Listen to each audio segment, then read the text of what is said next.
कोलकाता नगर निगम के ward number 113 में स्थित सोनाली पार्क में बूस्टर पंपिंग स्टेशन का शिलान्यास 14 फरवरी को किया गया। इस कार्यक्रम में कोलकाता नगर निगम के मेयर फरहाद हकीम मुख्य रूप से उपस्थित रहे। कार्यक्रम का आयोजन स्थानीय पार्षद अनीता कर मजूमदार के नेतृत्व में किया गया।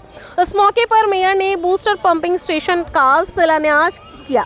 वहीं पार्षद अनीता कर मजूमदार ने कहा कि पिछले कई दिनों से इलाके में पानी की समस्या बनी हुई थी, क्योंकि यहां की आबादी पहले की तुलना में अब काफी बढ़ गई है। उन्होंने बताया कि मेयर द्वारा किए गए इस शिलान्यास के बाद बहुत ही जल्द बूस्टर पंपिंग स्टेशन का निर्माण कार्य पूरा किया जाएगा।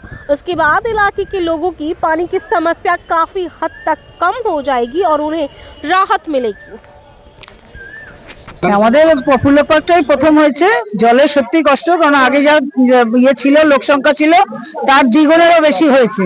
সেই জন্য অনেক বলে আমরা এই জায়গাটা পেয়েছি, তার জন্য এখানে আমরা যদি শুরু করতে পারি ওই জলের অসুবিধা হবে না এই অঞ্চলটা।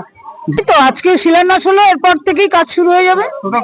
13.62 লক্ষ গ্যালন, কত টাকার লক্ষ লিটার। হ্যাঁ, কত টাকার এটা প্রায় 6 কোটি টাকার প্রকল্প। অঞ্চলটা টোটালটা এটা কভার করতে পারবে। মিষ্টি পানীয় জলের মিষ্টি জল, হ্যাঁ, এটা তো 1 বছর থেকে 1.5 বছরের টাইম লাগবে। শুধু 13 নম্বর ওয়ার্ডে হবে না পুরো টোটাল? না, 13তেই।